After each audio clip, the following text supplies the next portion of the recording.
Hello students, welcome to YouTube channel of Shri Krishna Institute and uh, as usual we shall be discussing the Hindu newspaper and its editorial section. So on the page number 5 of Hindu there is a name of two important drugs, Remdesivir and Tocilizumab. These are the drugs which are being presently used for fighting against कोविड-19 और महाराष्ट्र की government ने कहा है कि इसकी black marketing जो है वो हम लोग नहीं होने देंगे। यहाँ पर जो मेन चीज़ है, हमें मेडिसिन का नाम जो है वो डेफिनेटली पता होना चाहिए। पिछले न्यूज़पेपर एनालिसिस के अंदर भी आप लोग देखेंगे कि मैंने काफ़ी सारी मेडिसिन के नेम्स को डिस्कस किया है। उसके बाद पेज नंबर 8 के ऊपर Tamil Nadu has emerged as the country's top investment destination in the first quarter of the financial year, even as overall fresh investment announcements in India slumped to lowest in the 5 years amidst a period marred by the extended pandemic induced lockdowns. तो lockdowns के बावजूद भी इस pandemic के कारण जो हमारे यहाँ पर इकोनॉमिक स्लो डाउन हुआ है उसके बावजूद भी तमिलनाडु जो है वो सबसे बड़ा फॉरेन डायरेक्ट इन्वेस्टमेंट्स का या जो बाहर से हमारे देश में इन्वेस्टमेंट्स आती हैं उनका डेस्टिनेशन साबित हो रहा है।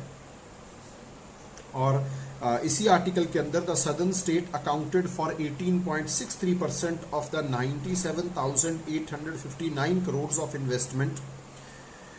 ये इंडिया में जो है वो हुई है और इट्स ए गुड डेवलपमेंट की पैंडेमिक के दौरान भी इंडिया के अंदर ये इन्वेस्टमेंट जो है वो चलती रही है। तो इससे इंडियन इकोनॉमी के अंदर जो इन्वेस्टर्स का विश्वास होता है वो हमें दिखता है। उसके बाद पेज नंबर 9 के ऊपर मोदी जी की जो यूएन मीट में बहुत ही इम्पोर्टेंट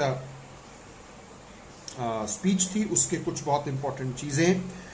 इकोसॉक जो कि United Nations economic and social council है, उन्होंने इस हाई लेवल डायलॉग को ऑर्गेनाइज किया था। तो यहाँ पर मोदी जी की जो स्पीच है उसमें से कुछ इंपॉर्टेंट टर्म्स हमारे सामने आती हैं जिनके बारे में हमें डेफिनेटली पता होना चाहिए। Calling on members of the United Nations to pledge for reforms within the world body, prime minister Narendra Modi on Friday said multilateral systems need to be more representatives. First of all, what is a multilateral system? For example, United Nations is a multilateral system जिसके अंदर 190 से ज़्यादा countries जुड़ी हुई हैं। तो ऐसे systems को हम लोग मल्टीलेटरल सिस्टम्स कहते हैं। और अगर हमें सस्टेनेबल पीस और प्रॉस्पेरिटी को अचीव करना है तो इन बॉडीज़ को और ज़्यादा रिप्रेजेंटेटिव बनाना होगा। इन बॉडीज़ के अंदर जो बड़ी नेशंस हैं, यूएसए, चाइना, इनकी बहुत ज़्यादा डोमिनेंस है, इनकी बहुत ज़्यादा मनी पावर है, इनकी बहुत ज़्यादा माइट है, इकोनॉमिकली भी और हिस्टोरिकली भी। तो दूसरी कंट्रीज़ की जो रिप्रेजेंटेशन है वो न्यूमेरिकली तो हमें नज़र आती है लेकिन वो इतनी इफेक्टिव नहीं है इन बॉडीज़ के अंदर। अगर हम इन बॉडीज़ के अंदर डिसीजन मेकिंग की बात करें तो उस रिगार्ड से हम कह सकते हैं कि Modi ji was indicating to the expansion of United Nation Security Council, जिसके अंदर अभी P5 परमानेंट 5 मेंबर्स का ही राज चलता है। उन्हीं के पास वीटो पावर्स हैं, उन्हीं के कारण जो है वो डिसीजन मेकिंग होती है। अगर वो चाहें तो डिसीजंस होंगे, अगर वो नहीं चाहेंगे तो डिसीजंस नहीं होंगे। तो इसीलिए मोदी जी ने कहा है कि मल्टीलेटरलिज्म को और ज़्यादा रिप्रेजेंटेटिव बढ़ाना चाहिए। He was speaking at a high level dialogue of the United Nations economic and social councils on multilateralism after कोविड-19। कोविड-19 ने दुनिया में मल्टीलेटरलिज्म की एक नई परिभाषा कायम की है जिसमें बहुत सारी कंट्रीज आपस में एक दूसरे की टेक्नोलॉजिकल फ्रंट पर, इकोनॉमिक फ्रंट पर, सोशल फ्रंट पर हेल्प करती हुई नजर आ रही हैं। तो एक नई डायमेंशन मल्टीलेटरलिज्म में जो है वो नजर आती हुई आ रही है। What kind of UN do we need at the 75th anniversary? तो यूनाइटेड नेशंस की फाउंडेशन की 75th एनिवर्सरी को सेलिब्रेट किया जा रहा था। तो मल्टीलेटरलिज्म को और ज्यादा रिफॉर्म करना, और ये जो एड्रेस है ये वर्चुअल था।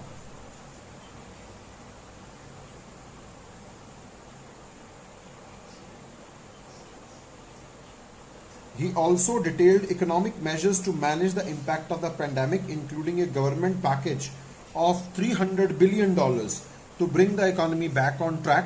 तो आत्मनिर्भर भारत का जो 21 लाख करोड़ रुपए का पैकेज हमारे यहाँ पर अनाउंस किया गया, जिसमें मॉडर्न इंफ्रास्ट्रक्चर को बिल्ड करना, टेक्नोलॉजी ड्रिवन सिस्टम्स को इम्प्रूव करना, साथ में ही इंडिया के रिकवरी रेट्स का भी मेंशन किया कि बहुत ही अच्छे हमारे यहाँ पर रिकवरी रेट्स होते हुए नजर आ रहे हैं विद गॉड्स ग्रेस। एक अच्छी बात है कि रिकवरी रेट्स अच्छे हैं। तो ये कुछ इंपॉर्टेंट टर्म्स थी। मल्टीलेटरलिज्म को समझना और मोर रिप्रेजेंटेटिव मल्टीलेटरलिज्म को समझना इसमें से इंपॉर्टेंट चीज है। उसके बाद पेज नंबर 9 के ऊपर 270 million Indians lifted out of poverty by the UPA Oxford Poverty and Human Development Initiative OPHI study finds that 270 million Indians were lifted out of poverty by the Congress-led UPA, and those who spoof at its record must know that the economists laugh at their inaptitude. तो ये एक mister P Chidambaram ने कहा है कि United Nations development programme और OPHI that pointed out 65 out of 75 countries studied significantly reduced their multi-dimensional poverty levels between 2000 and 2019, and about 273 million Indians moved out of multi-dimensional poverty. अब यहाँ पर एक बात और समझने वाली है, मल्टी-डिमेंशनल पॉवर्टी। देखिए, अगर आप मल्टी डिमेंशनल पॉवर्टी की बात करेंगे तो मल्टी डिमेंशनल पॉवर्टी में 3 डायमेंशंस और 10 इंडिकेटर्स होते हैं। सिर्फ मनी की टर्म में पॉवर्टी को डिफाइन करना, ये पॉवर्टी को मेजर करने का और इरेडिकेट करने का बेस्ट मेथड नहीं माना जा सकता। तो 3 dimensions, health, education and living standards, और उनके साथ जुड़े हुए 10 इंडिकेटर्स, जैसे हेल्थ में न्यूट्रिशन और चाइल्ड मोर्टेलिटी आता है, एजुकेशन में ईयर्स ऑफ स्कूलिंग और स्कूल अटेंडेंस आता है, लिविंग स्टैंडर्ड्स में cooking fuel, improved sanitation, safe drinking water, electricity, flooring, assets. तो ये सब चीजें जो है, तो this is called as multi dimensional poverty. तो इस मल्टी डिमेंशनल पॉवर्टी में से 273 मिलियन इंडियंस को बाहर जो है वो लाया गया।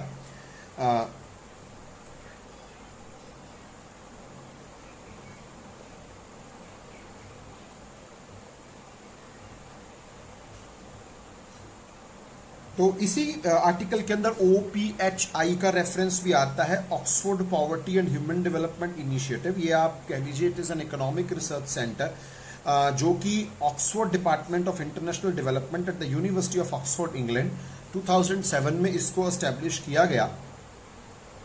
और इनका ओवरऑल जो मोटो है इस ऑर्गेनाइजेशन का, to build a multi dimensional economic framework for reducing poverty grounded in people's experiences and values. तो मल्टी डिमेंशनल पॉवर्टी को दुनिया के सामने लाना, उसके ऊपर काम करना और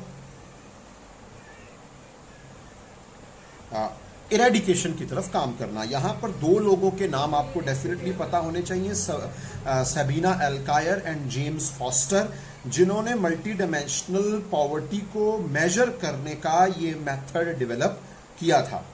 तो इसको एल्कायर फॉस्टर मेथड के साथ हम लोग जोड़कर देखते हैं। तो this was about multi dimensional poverty on page number 9। Then on page number 10 there is a very important title head, infrastructure, health infrastructure being ramped up. This is what government of India is saying. The Union Health Ministry on Friday said medical infrastructure to ensure quality treatment for COVID-19 patients is being continuously augmented. तो India में इस समय 1383 dedicated Covid hospitals हैं, 3107 dedicated Covid health care centres हैं, 10,382 Covid care centres हैं। तो government of India जो है वो इस समय 46,673 ICU beds, 21,848 ventilators are deployed in the hospitals in all states and UTs, और N95 मास्क की प्रोडक्शन और PPE किट्स की प्रोडक्शन बहुत बड़े लेवल पर हो रही है। It added that strategy of home isolation for the mild and asymptomatic patients has ensured that hospital beds remain unburdened. तो ये जो चीज़ें हैं वो हमारे यहाँ पर बताई जा रही हैं। ICMR ने इन चीज़ों को कहा है। और हमारी गवर्नमेंट ऑफ इंडिया ने इस चीज़ को कहा है कि हमारे यहाँ पर हम जल्दी से जल्दी RT-PCR को हम जो है वो लिंक कर रहे हैं जो रैपिड एंटीबॉडी डायग्नोस्टिक टेस्ट है। एंटीबॉडीज क्या होते हैं? जो आपकी बॉडी के अंदर डिफेंस मॉलिक्यूल्स बनते हैं। इन दो टेस्ट को आपस में कनेक्ट करके हम अच्छा डेटा बाहर लाने की कोशिश कर रहे हैं। टेस्टिंग को रैंप अप करना जरूरी है और इस आर्टिकल के अनुसार approximately 3 lakh plus test daily India में हो रहे हैं। तो government is trying its level best कि कोविड-19 के साथ जो है वो टेक्नोलॉजिकल फ्रंट के ऊपर, टेस्टिंग फ्रंट के ऊपर अच्छी तरह से फाइट किया जा सके। उसके बाद पेज नंबर 12 के ऊपर एक बहुत important issue in news, Nepal to explore archaeological site. Nepal के जो कम्युनिस्ट पार्टी के प्राइम मिनिस्टर हैं मिस्टर KP शर्मा ओली, उन्होंने एक बहुत ही कंट्रोवर्शियल स्टेटमेंट देके एक नई कंट्रोवर्सी को शुरू कर दिया। इन्होंने कहा कि real birth place of Lord Ram is located in थोरी विलेज अराउंड बीरगंज। तो ये एक बॉर्डर टाउन है। Thori is known to have a cluster of ancient Hindu religious sites that draw pilgrimage from different parts of Nepal.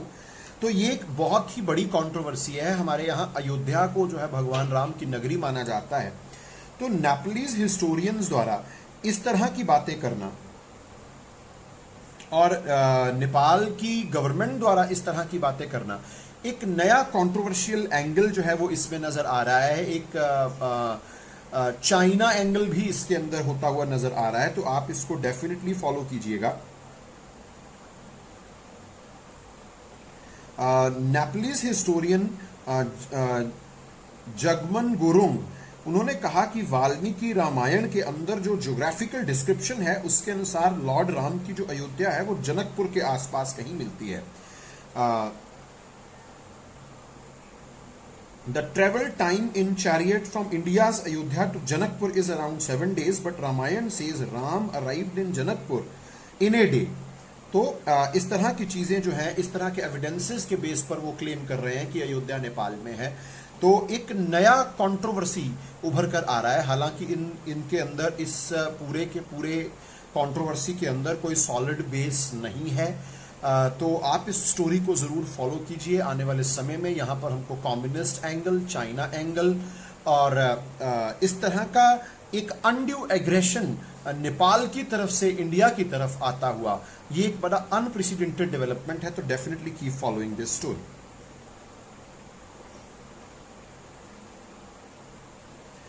तो पेज नंबर 14 के ऊपर एक term आ रही है, इकोनॉमिक ब्लिट्जक्रीग। तो फर्स्ट ऑफ ऑल यहां पर जो बात समझने वाली है, ये यूएसए के अंदर से चाइना के ऊपर एक्विजिशन लगाई जा रही है। US attorney general Bill Barr added fuel to the fire on Thursday when he accused Beijing of mounting an economic blitzkrieg to replace Washington as world's preeminent power and spread its political ideology around the world. तो इस समय China और USA एक दो बड़ी powers हैं जो कि आप कह लीजिए कि पॉलिटिकल और इकोनॉमिक फ्रंट के ऊपर एक दूसरे के साथ, इनफैक्ट अब तो उनके बीच में डिजिटल वॉर भी चल रही है, वेपनाइजेशन ऑफ ट्रेड तो हो ही चुका है। तो एक नया टर्म जो है इकोनॉमिक ब्लिट्जक्रीग, ये इस्तेमाल किया गया।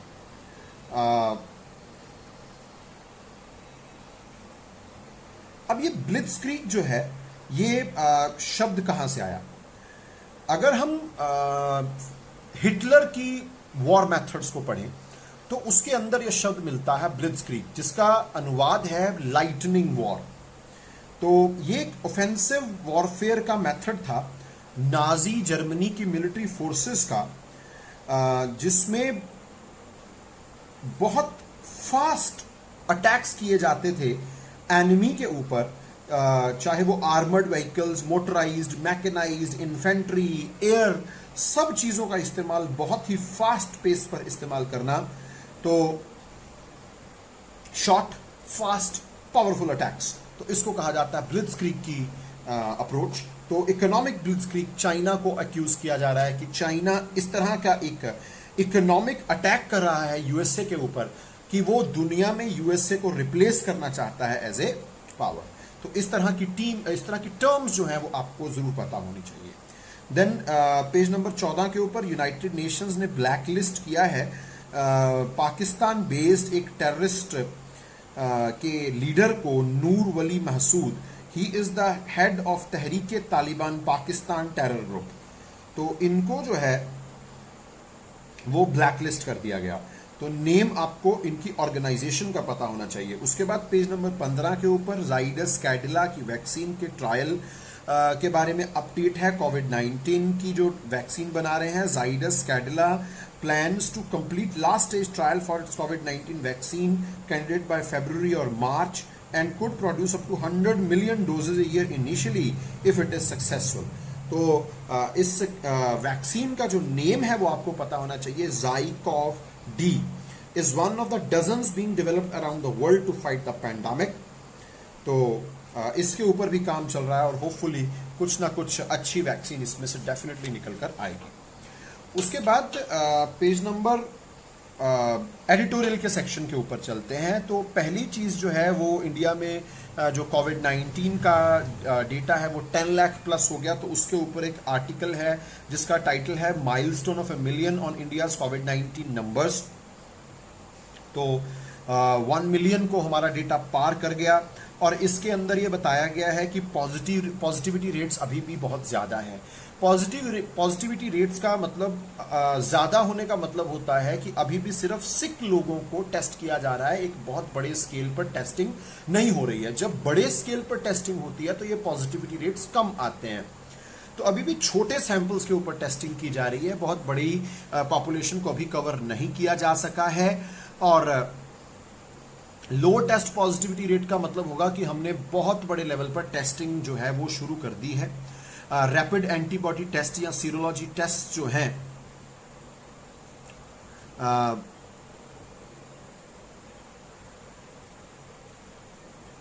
उसका सहारा लिया जा रहा है। हालांकि अगर आप इस टेस्ट के बारे में पढ़ेंगे तो आपको पता चलेगा कि वायरस आपकी बॉडी में मिलेगा या नहीं, ये बात अलग है। इस टेस्ट का बेसिक एम होता है ये पता करना कि क्या आपके इम्यून सिस्टम ने रिस्पॉन्ड किया है किसी इन्फेक्शन के प्रति, किसी सीवियर इन्फेक्शन के प्रति सडनली जो है वो इम्यून सिस्टम का रिएक्शन आया है और ये आपके ब्लड के अंदर एंटीबॉडीज को डिटेक्ट करते हैं।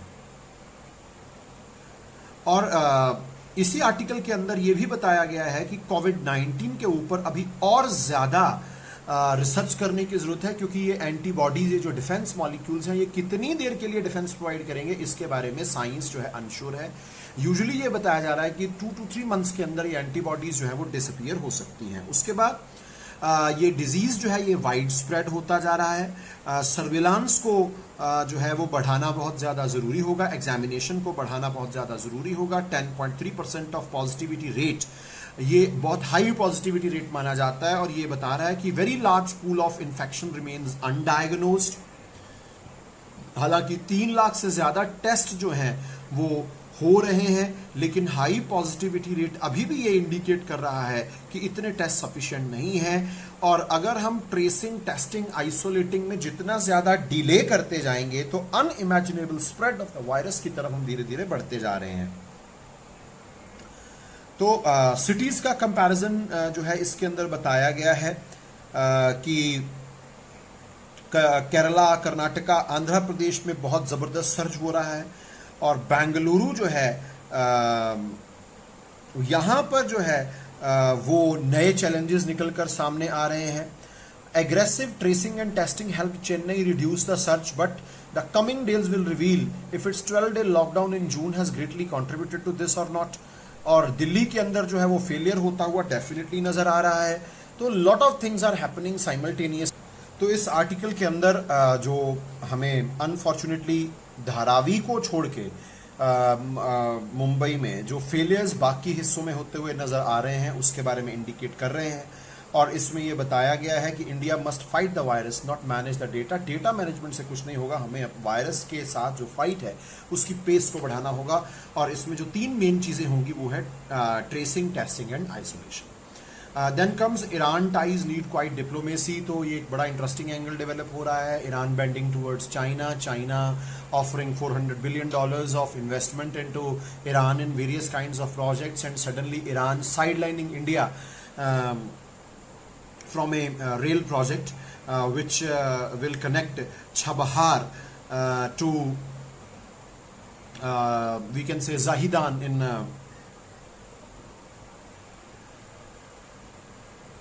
Iran and then to Zaranj in Afghanistan. तो इसमें से सडनली इंडिया को बाहर का रास्ता दिखा देना, इरकॉन जो कि इंडिया की एक कंपनी है जिन्होंने इस प्रोजेक्ट में जो बहुत देर से पार्टिसिपेट कर रहे थे। तो इस आर्टिकल के को हमको समझना है, इसके अंदर कुछ बहुत इंपॉर्टेंट चीज़ें हैं। आई have some maps associated with the video, तो आप उनको ज़रूर देखिएगा as far as this particular article is concerned।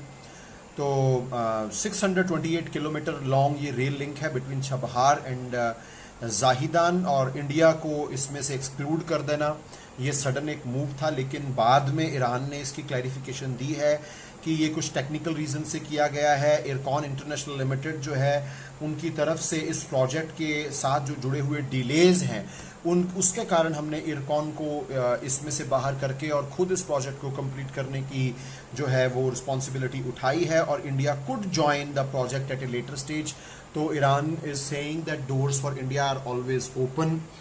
तो अब यहाँ पर ये जो बात समझने वाली है कि ये प्रोजेक्ट क्यों इम्पोर्टेंट है, इसमें जो 2-3 चीज़ें जो हैं वो समझने वाली हैं कि जो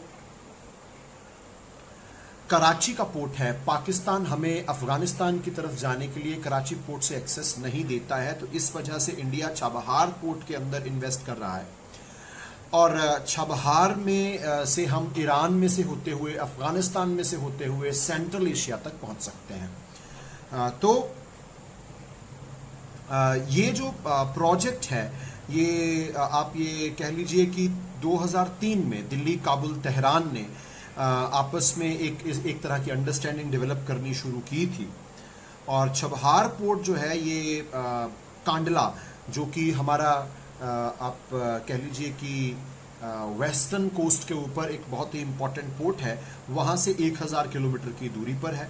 और छबहार से रोड रेल लिंक से जाहिदान, और वहाँ से फिर 200 किलोमीटर अंदर जरंज अफगानिस्तान तक, और वहाँ से फिर आगे तुर्कमेनिस्तान तक पहुँचा जा सकता है। तो इंडिया को जो पाकिस्तान की ब्लॉकेड है उसको बाईपास करने के लिए इस रूट की ज़रूरत है। तो 2003 से 2013 के बीच में इस प्रोजेक्ट के ऊपर कोई बहुत ज़्यादा डेवलपमेंट नहीं हुई। हालांकि इरकॉन ने जो है वो इंजीनियरिंग स्टडीज़ की, एस्टिमेशन किया 800 किलोमीटर लंबा रेलवे प्रोजेक्ट, और इसमें $1.6 बिलियन की इन्वेस्टमेंट, इस तरह की स्टडीज़ की थी। India concentrated on 220 kilometre road to connect Zaranj to Delaram on the Herat highway. तो इसके साथ भी जो है इंडिया कनेक्शन की बात, दिस वाज कंप्लीटेड इन 2008। तो ये कंप्लीट किया गया, इंडिया ने इसमें $150 मिलियन की इन्वेस्टमेंट की। तो अब इस सब चीज के अंदर एक और इंपॉर्टेंट एंगल निकल कर आता है, that is joint comprehensive plan of action. इसको JCPOA, known commonly as the Iran nuclear deal, और Iran deal is an agreement on the Iranian nuclear program reached in Vienna 2015 में, जिसमें P5+1, P5 means जो permanent members हैं United Nation Security council के, US, UK, France, China, Russia, साथ में Germany और European union भी इसके अंदर इन्वॉल्व था। तो JCPOA के अंदर ईरान के न्यूक्लियर प्रोग्राम को मॉडरेट रखना, उनको जो है उनके साथ एक इस तरह की अंडरस्टैंडिंग बनाई गई थी कि ईरान घातक न्यूक्लियर हथियार जो है उनको नहीं डेवलप करेगा। तो things move forward after 2015 when sanctions on Iran eased out. जब ये JCPOA साइन कर लिया गया या ईरान न्यूक्लियर डील साइन कर ली गई, तो जो सैंक्शंस लगाई गई थी दुनिया की अलग अलग कंट्रीज द्वारा, वो थोड़ी ईज आउट हुई। और A memorandum of understanding was signed with Iran during Prime Minister's visit to Tehran in 2016 to equip and operate 2 terminals at Shahid Bahishti Port as phase 1. तो इंडिया के साथ ये एग्रीमेंट हुआ। उसके बाद एक ट्राइलेटरल एग्रीमेंट हुआ जिसके बारे में अभी रेफरेंस आया अफगानिस्तान ईरान इंडिया का कि अफगानिस्तान तक रोड और रेल नेटवर्क को डेवलप करना। In addition to 85 million of capital investment, India also committed to provide a line of credit of 150 million for port container track. उसके लिए भी इंडिया ने सपोर्ट दिया। Phase 1 was declared operational in 2018 और India अभी भी phase 1 का इस्तेमाल करता है और ईरान ने कहा है कि इस हिस्से के अंदर किसी भी और कंट्री की इन्वॉल्वमेंट नहीं होने दी जाएगी, चाइना को इस हिस्से के अंदर इन्वॉल्व नहीं किया जाएगा। और फेज 1 जो कि इंडिया की हेल्प से कंप्लीट हुआ, इंडिया उसका यूज करता है अफगानिस्तान के अंदर वीट पहुंचाने के लिए। तो अब डिले इन क्लियरेंस, ये इसमें से हमको समझ आएगा। India was given a waiver, India USA के रिश्ते अच्छे डेवलप हुए थे, तो इंडिया ईरान एक ऐसा ये ट्रायंगल है इंडिया ईरान यूएसए जिसमें USA is opposed to Iranian nuclear program and Iranian aggression, and India is developing good bilateral ties with US as well as Iran। तो एक बहुत ही कॉम्प्लिकेटेड सा ये ट्रायंगल है जिसमें India is managing 2 opposing forces in a beautiful manner. तो USA की जो सैंक्शंस हैं उससे इंडिया को रिलैक्सेशन मिला था, खास तौर पर छबहार पोर्ट की डेवलपमेंट को लेकर, क्योंकि अफगानिस्तान की डेवलपमेंट में ये एक बहुत इंपॉर्टेंट माइलस्टोन साबित होता है। लेकिन कुछ इंपॉर्टेंट इक्विपमेंट जो यूएसए से आना है उसको जो है वो क्लियरेंस नहीं दी गई और इस वजह से जो डिलेज हैं वो इरकॉन की तरफ से हुए हैं। Railway tracks currently being laid are to supplied by Ircon. Iranian responsibility जो है लोकल वर्क जैसे लैंड लेवलिंग करना, प्रोक्योरमेंट करना, ये सब कुछ था। और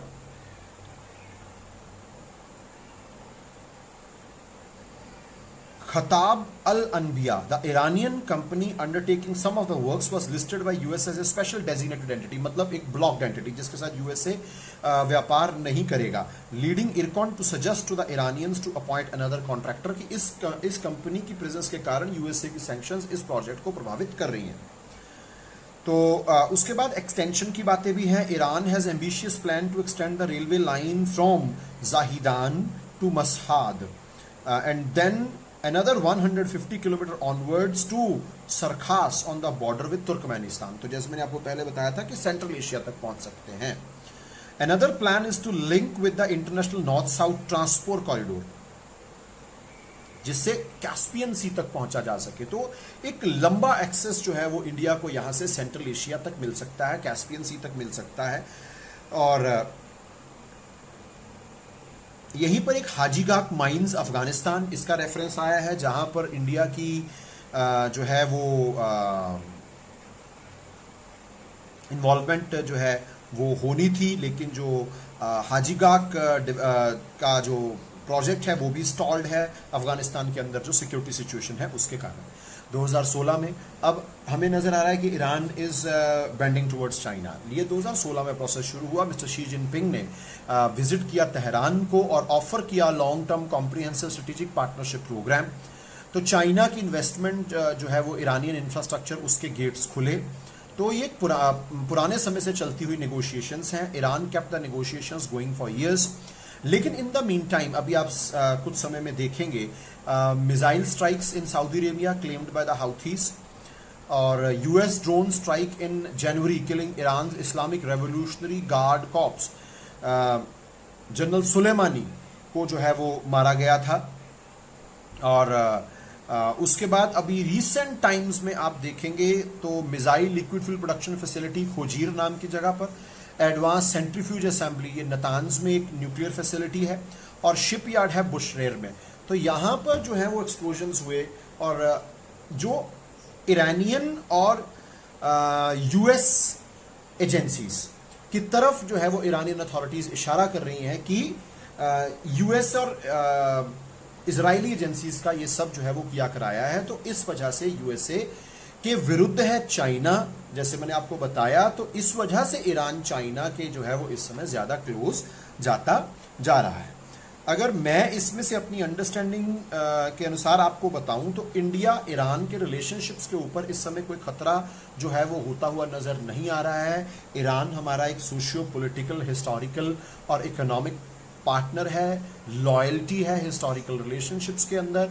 तो इरकॉन के मामले में जो हुआ वो जो डिलेज बताए गए हैं वो एक टेक्निकल रीजन जो है वो हो सकता है। तेहरान ने बहुत अच्छा जो है वो बैलेंसिंग एक्ट जो है वो इस समय किया है कि इंडिया को चबहार पोर्ट का एक्सेस देना और इंडिया को जो है वो ये कहना कि आप फेज 1 का इस्तेमाल करते रहेंगे।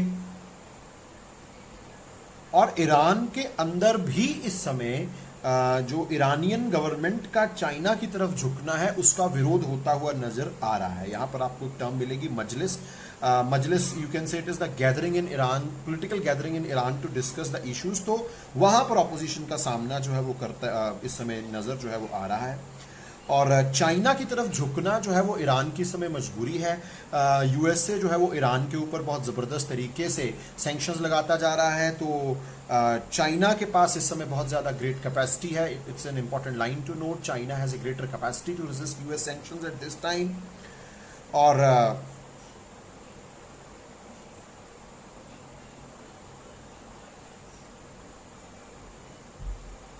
इस वजह से भी ईरान जो है वो धीरे धीरे चाइना की तरफ जो है वो झुक रहा है। लेकिन चाइना की जो मर्केंटलिस्ट टेंडेंसीज हैं, मतलब व्यापार के ऊपर कब्जा कर जाना, जैसे इकोनॉमिक ब्लिट्जक्रीग की बात हुई थी, तो उसका जो है वो ईरान के अंदर जो है वो अब इशू रेज किया जा रहा है। तो कंक्लूजन जो है अगर हम इसकी ये निकालें तो India needs to improve its implementation, record of infrastructure. जो प्रोजेक्ट्स हमारे हाथ में हैं जैसे ईरान के अंदर, तो उन प्रोजेक्ट्स को जो है वो बहुत जल्दी से जल्दी पूरा किया जाए। जैसे नेपाल, बांग्लादेश, श्रीलंका, म्यांमार, सब जगह पर जो है वो डिलेज हैं इंडियन प्रोजेक्ट्स के अंदर, जिस वजह से चाइना की इंट्रूजन इन इलाकों के अंदर बढ़ती जा रही है। तो इंडिया के नेबरहुड के अंदर चाइना के फुटप्रिंट्स का बढ़ना जो है वो इंडिया के लिए जो है वो घातक सिद्ध हो सकता है आने वाले समय में। तो इंडिया को ईरान के साथ पॉलिटिकली एंगेज रहना चाहिए और एक दूसरे की सेंसिटिविटी को समझते हुए, एक दूसरे की कंपल्शंस को समझते हुए इन पुराने डिप्लोमेटिक टाइज को चलाते रहना चाहिए और इंडिया को इस तरह के प्रोजेक्ट्स को बहुत जल्दी से स्पीड अप करना चाहिए। तो this was from today's newspaper. अगर आपके पास कोई डाउट्स हो आप नीचे कमेंट बॉक्स में छोड़ सकते हैं। Thanks a lot, stay safe, stay inside, keep visiting the YouTube channel of Shri Krishna institute. Have a good day, thank you.